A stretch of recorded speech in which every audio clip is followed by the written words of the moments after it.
Let's pray.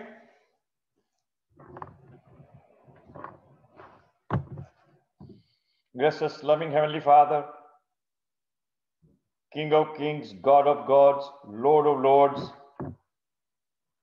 the only God, creator and sustainer of all that is in heavens and the universe, creator of the angelic beings, mighty powers, O Lord. And yet, you are love, you are life, and you are light towards us, to us, O Lord, and in us through your Son. We are so thankful. Loving Father, as we bow down before you, this is the last Tuesday of 2020. And Lord, bless us with your word. Speak to us clearly. And Lord, come forth and break forth in such a way that we may see your Son. We may see your Son in all his glory, beauty, perfections, excellencies. O Lord, because that is the desire of the Father's heart. O wonderful Lord, to do that, use this puny one, useless one. O Lord, to speak forth only your word. So use me just as a mouthpiece. Keep me completely broken, humble, and Lord, only you be heard in our midst, so that all of us would be prepared and ready to meet you as you desire us to be. We ask all these in the most highly exalted name of our Lord and Savior Jesus Christ. Amen. Shall we sing the Bible chorus?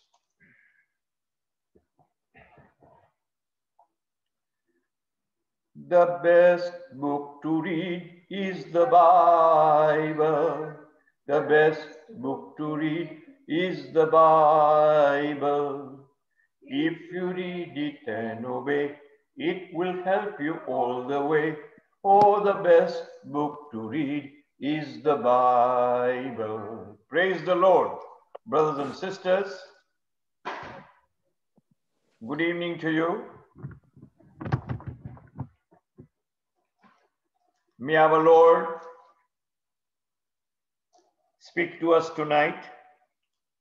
So shall we read from the 20th verse to the 28th verse, 20 to 28 in chapter 1 Corinthians chapter 15.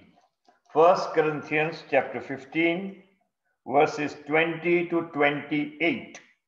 Shall we read it alternately? Because people will open, right? But now is Christ risen from the dead and become the first fruits of them that slept. For since by man came death, by man came also the resurrection of the dead. For as in Adam all die, even so in Christ shall all be made alive. But every man in his own order, Christ the first fruits, afterward they that are Christ at his coming. Then cometh the end, when he shall have delivered up the kingdom to God, even the Father, when he shall have put down all rule and all authority and power. For he must reign till he hath put all enemies under his feet.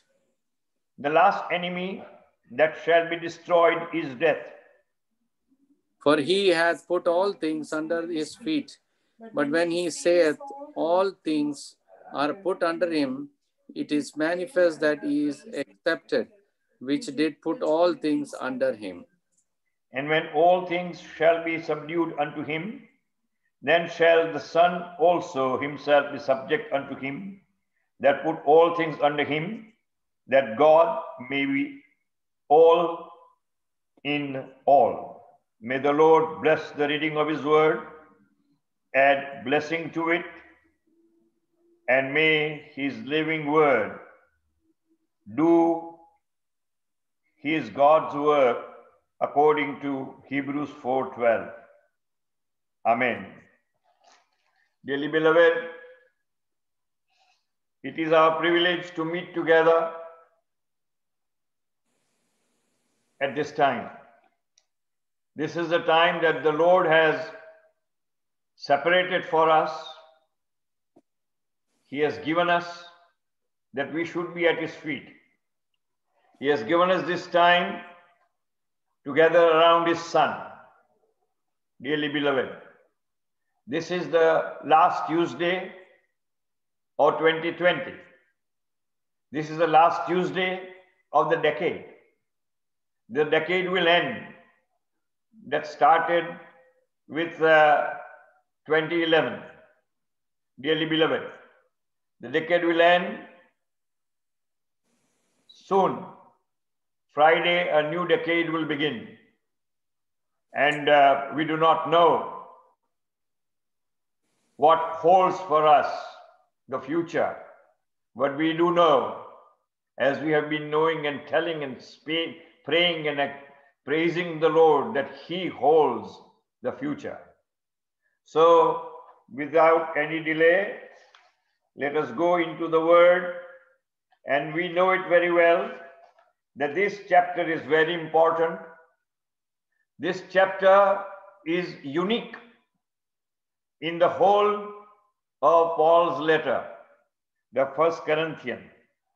And he kept this particular, means the Lord God, the Holy Spirit, enabled St. Paul to bring out the Lord's mind about resurrection. And we saw much from it. And we know it very well. And we divided this chapter into 7 parts, as we know. First part is before he answers the questions, there's the clear addresses, issues of resurrection. And they're the first 11 verses. We do not want to go into it.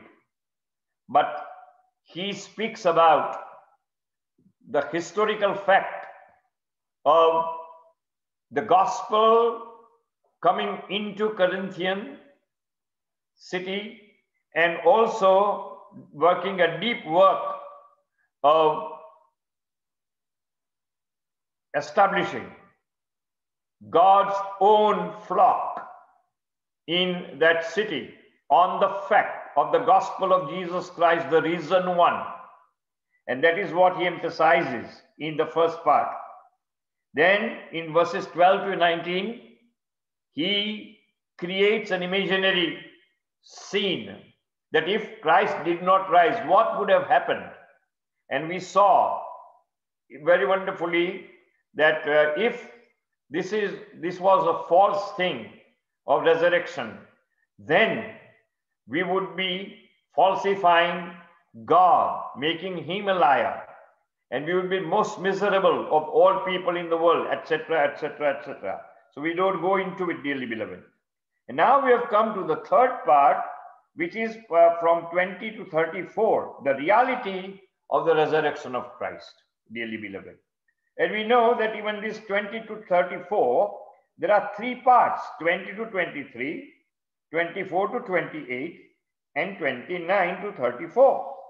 And so we are in the first part, 20 to 23, and God willing, we shall complete 20 to 23 today, and God willing, and if he tarries, and if he keeps me alive, then we may see the new year.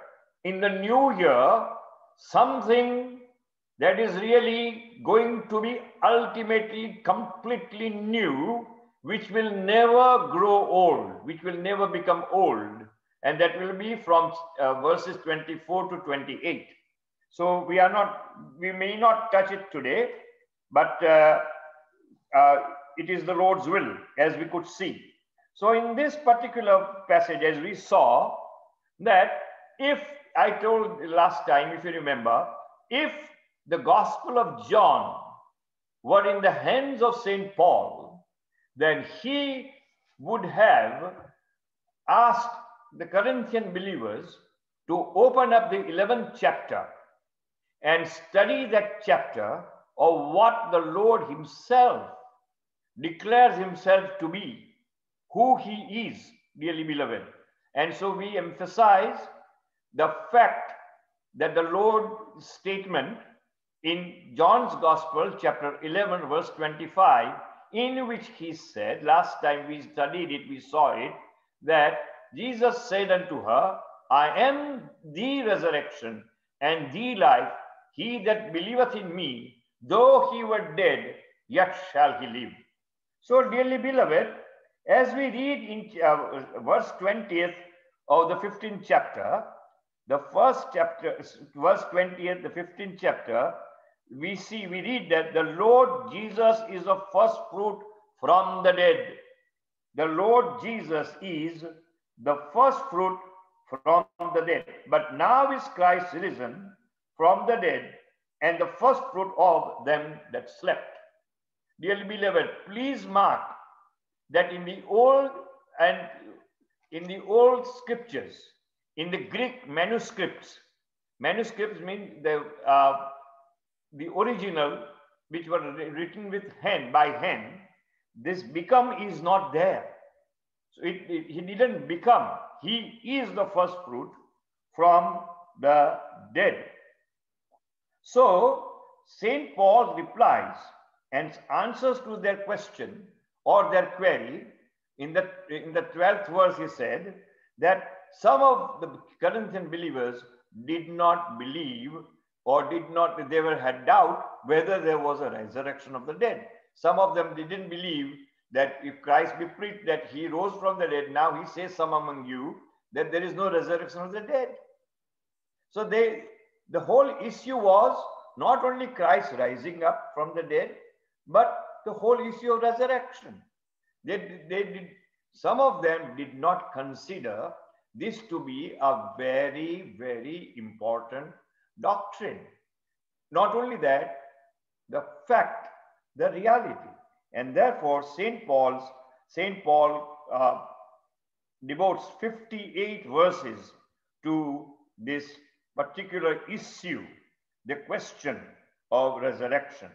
Now we saw once again that verse 20 says that Christ is risen from the dead and is first fruit of that slept. He is the risen one from the dead and the first fruit. So what does it mean, dearly beloved? There are at least 4 or 5 points that really makes the resurrection of Christ to be unique and of great, great importance. Resurrection is the person of Christ. See, resurrection is not an event. Resurrection is not an event. The resurrection, the event became event. It became event because Christ Jesus is resurrection. Try to understand that. All other things, they happen outside. We can say so. When God said, let there be light, there was light. For God is light, dearly beloved. So, dearly beloved, whatever and whoever God is, he expresses himself. So, when he creates light, it is who he is, dearly beloved, that comes out in reality all over. Wonderful, isn't it? So, here we see resurrection, Christ Jesus, as man, he was raised up. He was raised up. Now is Christ risen. That is, dearly beloved, because of his person, because of his being. Resurrection is a person, and that person is Jesus Christ. That's the first point. Then the second point is that verses 21 and 22, death and resurrection are because of being the progeny. We shall see that. And death and resurrection, two parts. All men die, and all men will rise. Remember, and that too is because of the progeny. Progeny means the descendants, to descending, to become the issue of, that is, man's issue is boy or girl. The coming out of, dearly beloved, to be born of, that is progeny. So person, progeny. We are born of Adam, and because Adam sinned, we die. We die because we are the progeny of Adam, dearly beloved. And men rise, most of them will rise, dearly beloved, not to be with the Lord, but without the Lord. And they will not rise from the dead. They will just rise, dearly beloved. But that will be the resurrection of the dead. But there will be believers who will rise from the dead, from death. We shall see that. We are going to see that. And that is also because we are the progeny of God, begotten of God in Jesus Christ. We shall see that. So this resurrection of Christ, once again, I ask you, if you have any cloudy things when I speak, if it is not clear to you, please speak, and the Lord will enable me to make it more simple. The Lord would. We have been praying, I have been praying for it, and I know all of us have been praying, because we need, dearly beloved. So there is death and there is resurrection. There is the death because of the first one who sinned, and all his descendants, progeny, became the subject of sin. Subject of sin. The second one, our Lord Jesus, he came and he is resurrection and life. So those who have the life of Christ, remember that, life of Christ, they will rise from the dead, dearly beloved, from death itself. And so that is because they are the progeny of God through Christ Jesus. Third, resurrection is for all men. For all men. Rising, becoming alive with the dead bodies coming back to life. All men will rise. All. We are going to see that. But what is it? We will understand.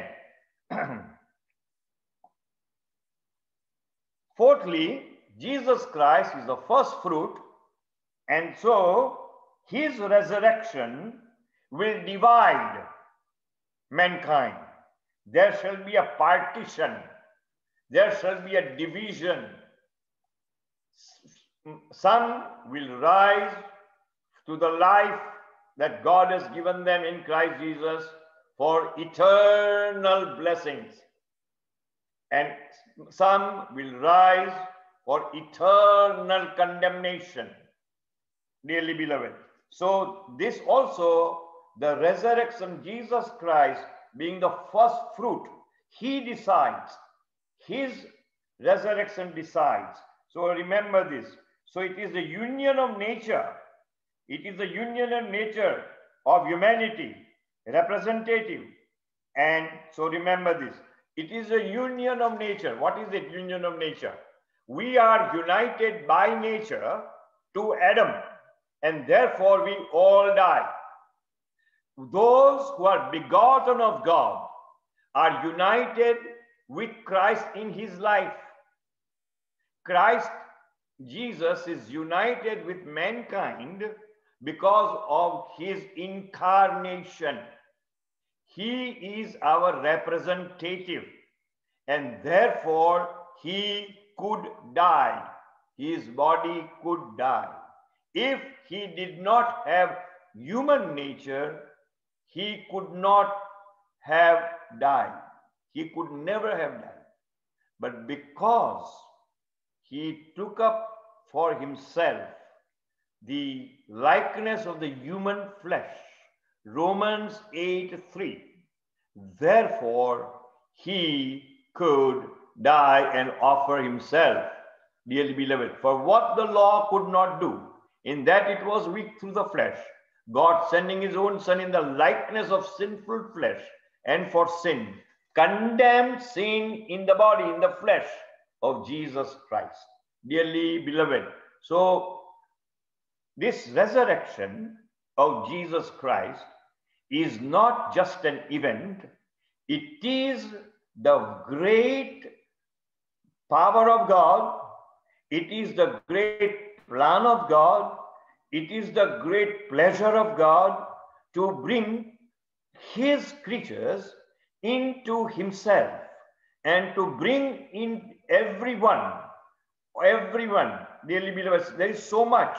You can write books and books and books on this word, just word, resurrection of Christ, Jesus Christ, dearly beloved, and the Christ that is resurrection. Remember that. So we have to remember this.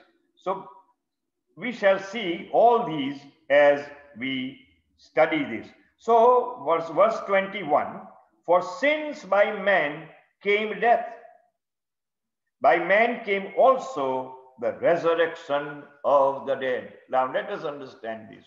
For since by man came death, by man came also the resurrection of the dead. Now here there are two men mentioned. Once again, for since by man came death. So we can read it like this.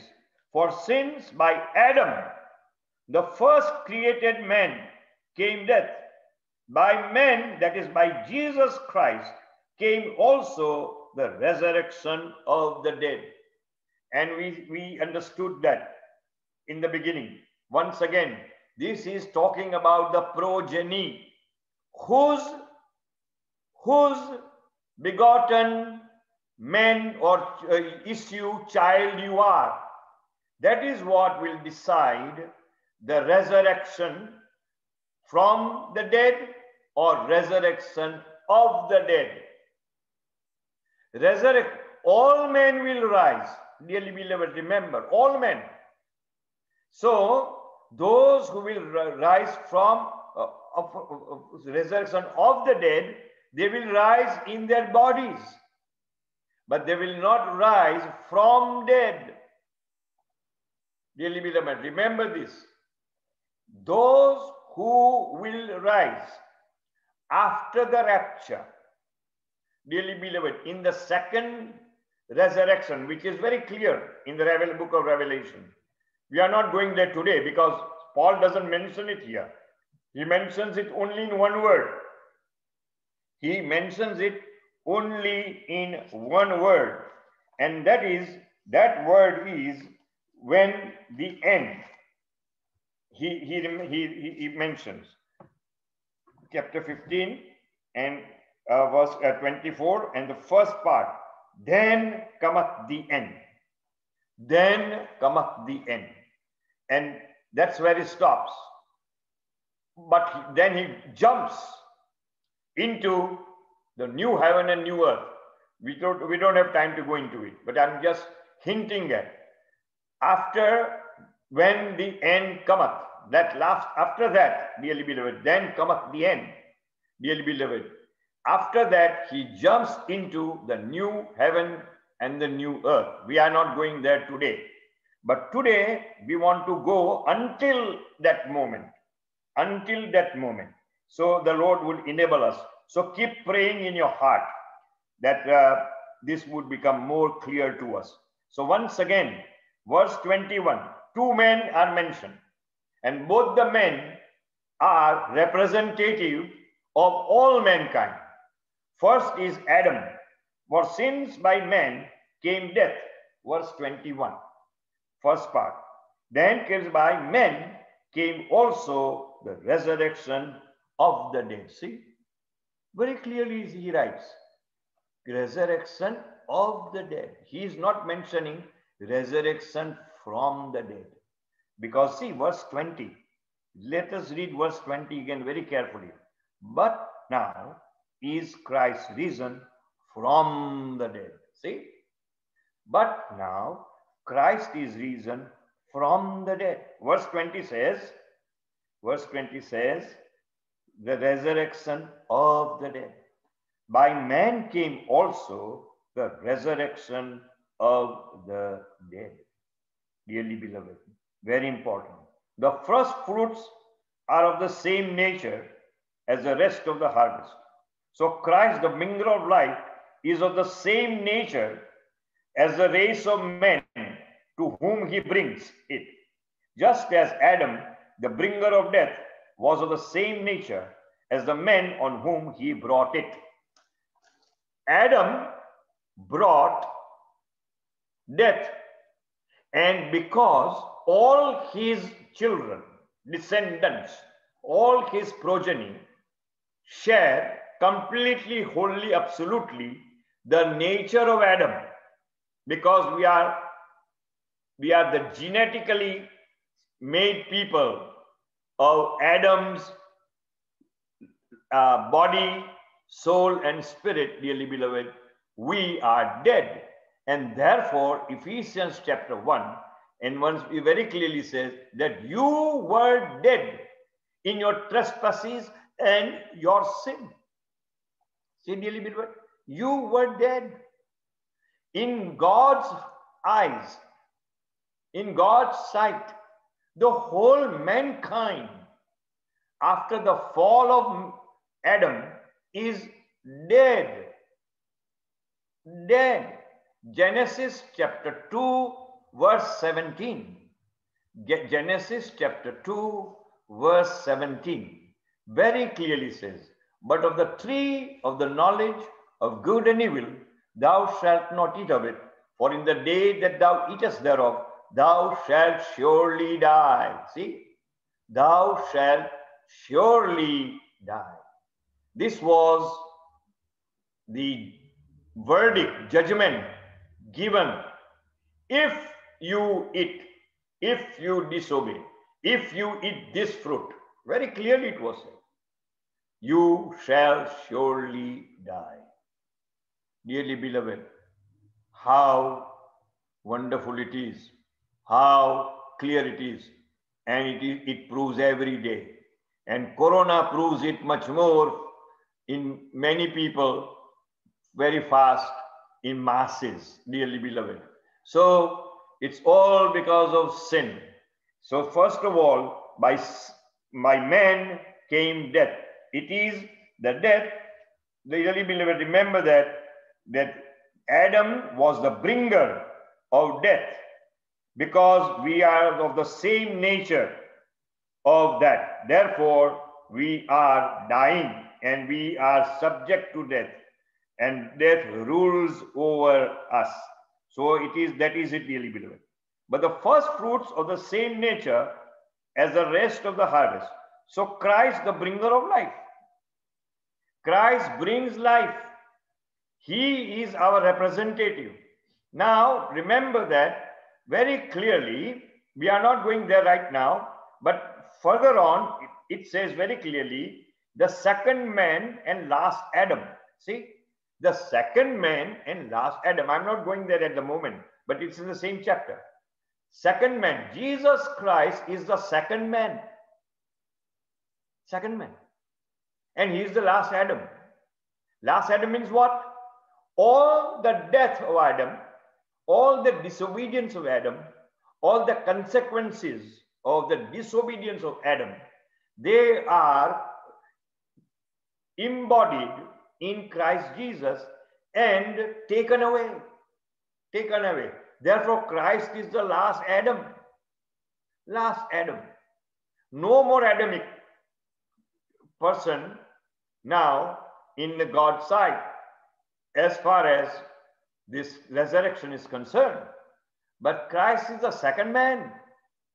Now try to understand. I'm just giving you an example.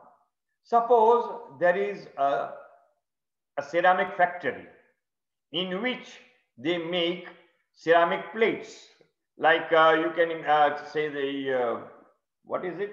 Corning ware, and they make a specific plate, a specific dish, and they make it, and the first one comes out very well, very fine, and then somehow something happens, so that mold remains the same, but something happens wrong to it, something happens, and what happens, that the rest of the lot becomes damaged and it cannot be used as dishes. So what would happen, dearly beloved? They have to reject the whole lot. Then they have to remake the new one, dearly beloved. So what? And then they make the other mold, and the other mold makes the new one. But they want to make it the same, so it is the same, dearly beloved. So in the same manner, God created man, Adam, and man messed up.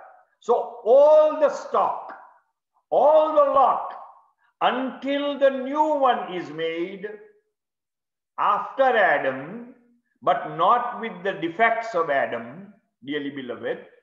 Therefore, the last one that is made is the last Adam.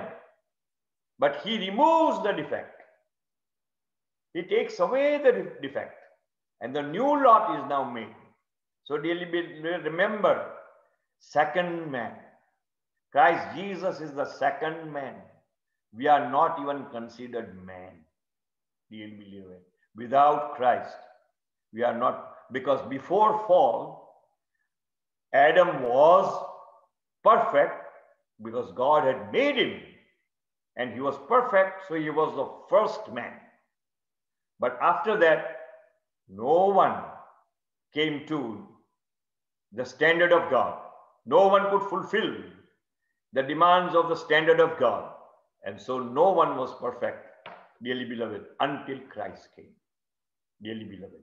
And therefore, when Christ Jesus comes, perfect one, in the 13th chapter of Acts, very clearly, it goes back to Psalm chapter 2 and says, "This is the day I have begotten you," the Lord says. And this is a day of resurrection.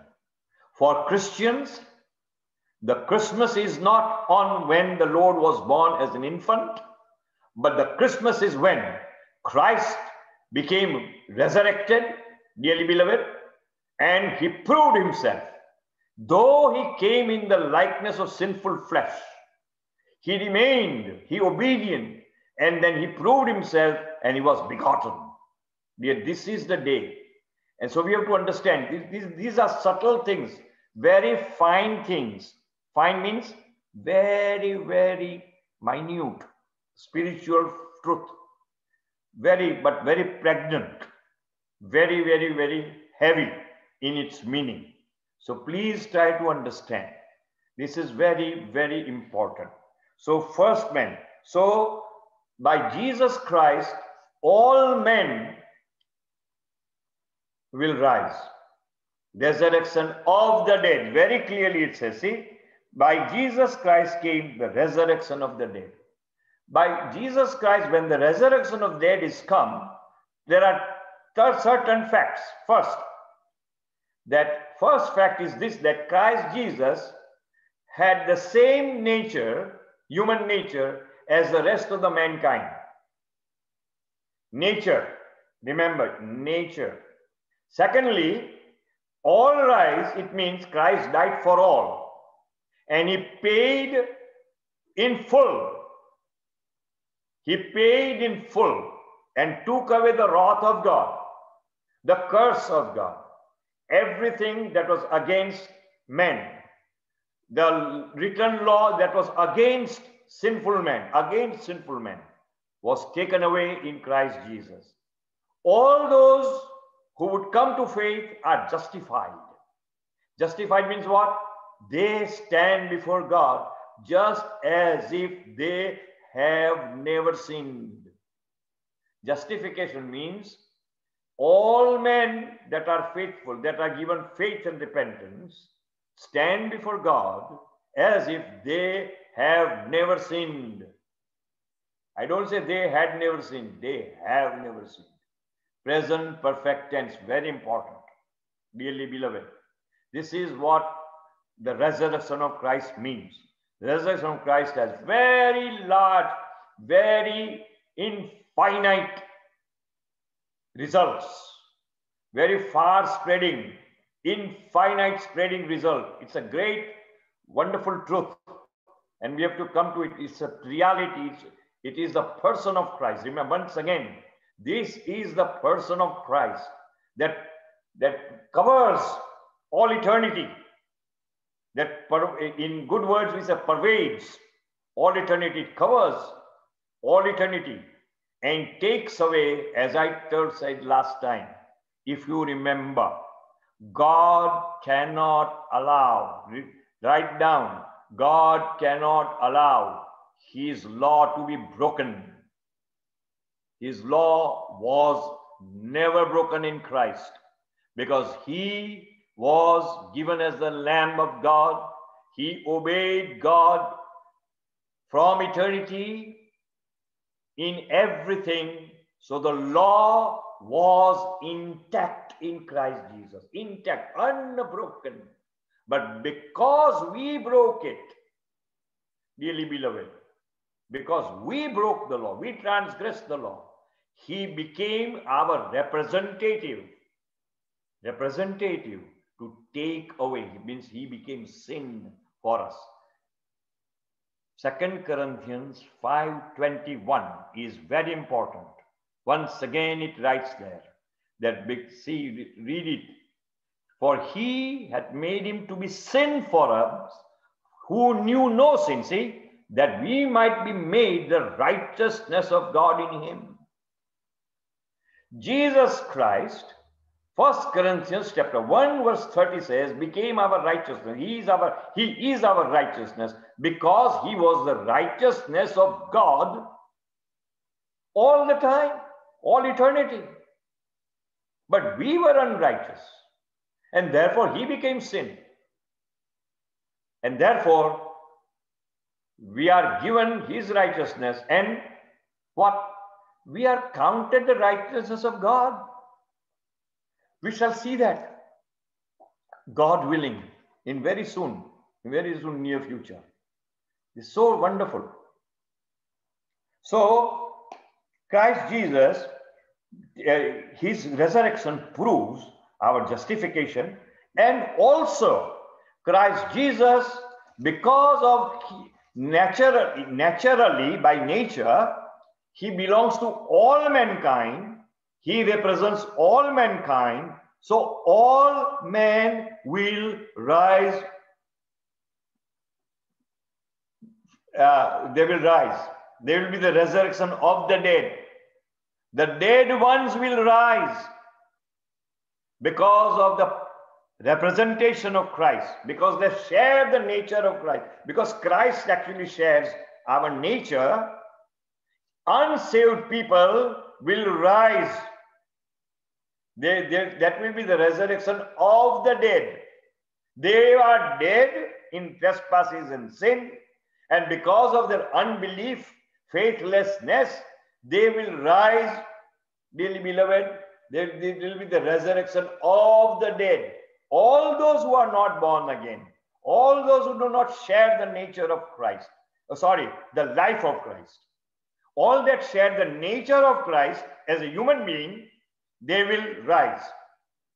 But those who do not share the life of Christ, they will not we have the resurrection from the dead. That will be the resurrection of the dead.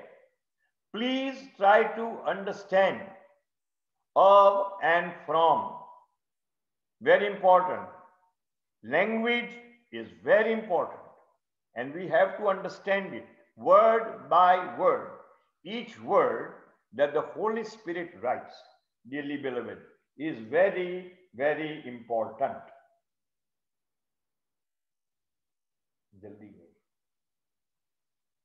So, dearly beloved, this is very important. You have to understand. And therefore, God chose the Koine Greek. The Koine Greek language is so very particular. So very particular. So many prepositions are there. Prepositions means from, in, into, to. These are with. These are prepositions. Preposition. Preposition. They actually tell us what is the relationship. Is one noun or one object, one noun, one thing to another, one person to another, and so many things.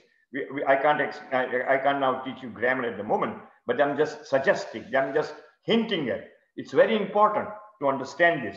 Once again, resurrection of the dead and resurrection from the dead. Yes, those we see that they are all are dead in trespasses and sin. We saw that forever, unless and until they are begotten of God.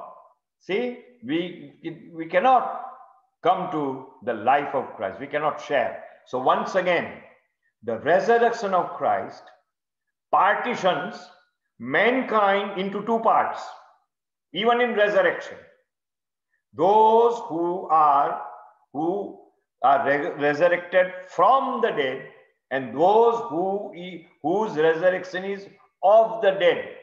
So tonight, if there is anyone among us who is not sure that his or her sins are forgiven, that he or she is not rightly related to God, who does not know that the assurance of sins forgiven, oh dearly beloved, please do not remain in the resurrection of the dead, but come and ask the Lord to give you the assurance of the resurrection from the dead, dearly beloved.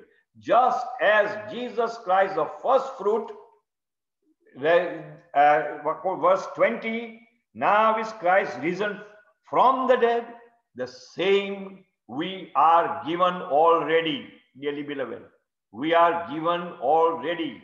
And therefore, John chapter 5, verse 24. John chapter 5, verse 24 is very, very important. If one, verse 5:24. Verily, verily, I say unto you, he that heareth my word and believeth on him that sent me hath everlasting life, and shall not come into condemnation, but is passed from death unto life. See, death unto life. So when we have from death unto life, we have resurrection from the dead. If we do not have death unto life, then we have the resurrection of the dead. So please, let us try to understand. I hope everybody got it. Everybody got it, right, dearly beloved? Of and from. Yes. Yes. Praise. Thank you. Praise the Lord. We have to understand that. It's very, very important. So verse 22 reads, for as in Adam all died, even so in Christ shall all be made alive. See, all be made alive, as we saw. But this made alive, 22, is ultimately, it partitions mankind, it divides mankind into two parts. So once again, the person, resurrection is the person that is Christ. Resurrection will be according to progeny, whose child you are. And thirdly, the resurrection of Christ is a partitioning resurrection. Partitioning resurrection. Remember that. It divides mankind into two large parts, resurrection of the dead and resurrection from the dead. So in Adam was that is a union of nature with Adam. Union of nature with Adam as a representative head of mankind in their fall. So for in Adam, verse 22, for as in Adam all die, even so Christ shall be, or shall all be made alive. All will be made alive because he is the head of all mankind. All will be made alive. But then there is a partition, as we saw, the resurrection of the dead and resurrection from the dead, dearly beloved. Verse 23. Now, verse 23 is very, very important. But every man in his own order, Christ the first fruit, afterwards they that are Christ at his coming. Now here the word which is used in order, every man in his order. If when Christ rose up, when Christ died, certain people were risen, but they could not come out of their grave because the first head fruit would not rise up until the Lord's Day morning, the first day of the week morning, So they just lay there. And so he came out on the third day. And after that, those appeared to him. And so we may ask, why did not all people rise, all the saints rise at the same time when Christ rose? Because God has appointed an order of resurrection of the believers and unbelievers. There is an order.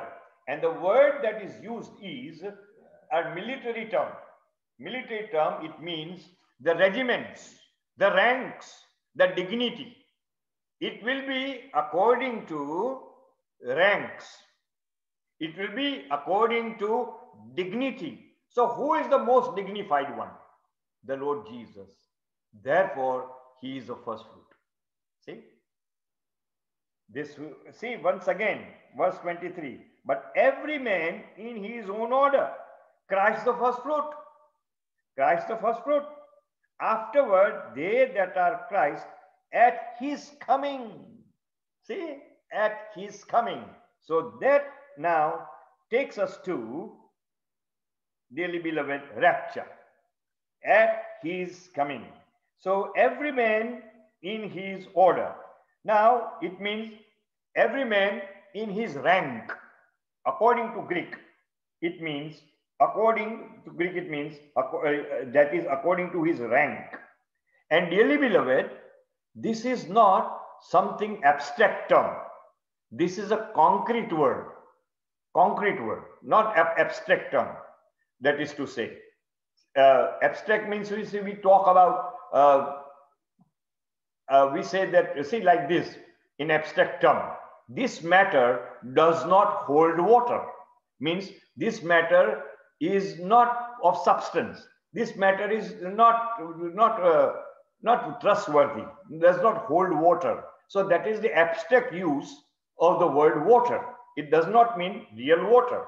But here, the word rank that is used is not abstract, that this will be according to whatever the man is, in standing is, his post is. No, it is according to what God has given the rank. So the first rank, the foremost rank, is given to the Lord Jesus Christ, the head of mankind. The second, men, and last, Adam. Once again, this is the resurrection that Christ is. And being resurrection eternally, in his humanity, he became the first fruit of this resurrection. So remember this. We have to understand. Paul very wonderfully brings out in his this discourse, in this writing. So once again, there are three things about it. Christ first, Colossians 1:18. Colossians 1:18. Christ is the first. And he is the head of the body, the church, who is the beginning, the firstborn from the dead. See, firstborn from the dead, that in all things he might have the preeminence. Now here it says firstborn from the dead, because that's where God says, today is the day I have begotten you. Remember this. this new birth that we have, dearly beloved, is given, means this new birth, that the right is given to the resurrected Christ, dearly beloved, so that we are begotten of God. We shall see 1 John chapter 3 verse 9. 1 John chapter 3 verse 9. We shall understand it.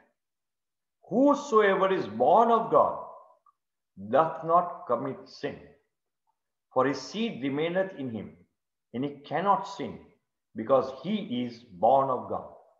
Here it is, he is begotten of God. Remember that, the last part. He is begotten of God. Just as Christ is begotten.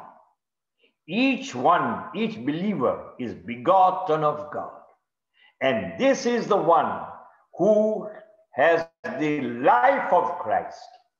Just as the life of Christ, because Christ, very wonderfully, the book of John, the Gospel of John says, God has life in him, so I have life in me, and I have the authority to give life. Verse chapter 6 and verse chapter 7 and chapter 8, they are so pregnant with this all idea of Christ being life, all idea of Christ being resurrection, all idea of his with the new humanity begotten in Christ, dearly beloved. So we are going to understand that today, God willing. So once again, after him, the godly who die in, first of all, Christ, 1:18. And then afterwards, everybody who dies in, 1 Thessalonians 4:16. This is the second. 1 Thessalonians 4:16. For the Lord himself shall descend from heaven with a shout, with the voice of the archangel, and with the trump of God, and the dead in Christ shall rise first. See? First, Jesus Christ, 1:18, born, begotten of God. And here, those who slept in Christ, those who are asleep in Christ. So in a separate band from the ungodly, see? This will be a separate band, separate group from the ungodly. This is the second part of it. And then as we saw, then we saw 1 Corinthians chapter 15, verse 24, and then the end. Then the end. Then cometh the end. So then cometh the end. That is very, very much, we have to understand that. And for that, the Lord has given us many, many parables, many, many things, especially Matthew's Gospel, chapter 25, is very pregnant with it. Verses 1 to 30 is about the believers, and also about the sheep and the goat, mankind divided into these two parts, sheep part and goat part. And then verses 31 to 46, we see the condemnation.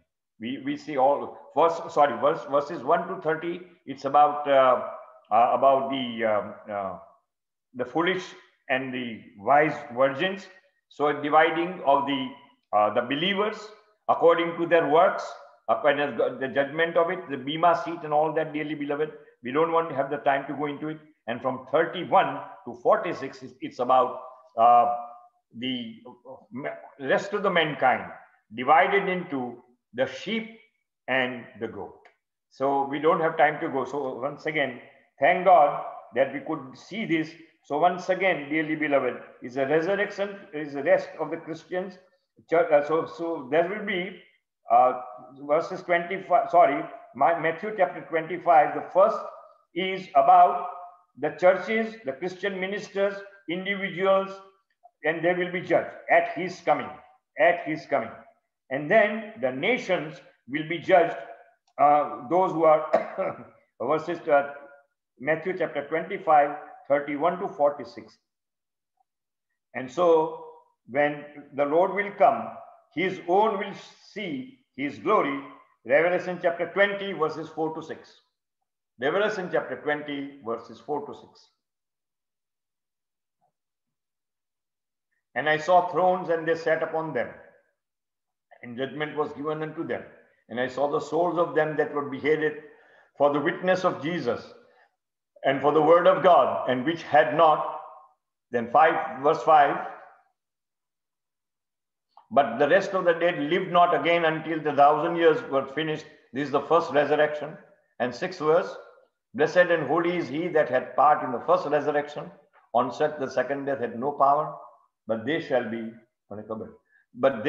priests of God and of Christ, and shall reign with him 1,000 years. See, this is the first part. This is the first part, first partition. And it says very clearly, says, those who are blessed, who have the part in the first resurrection. Very clear. And verses 11 to 15. Revelation chapter 20, verses 11 to 15.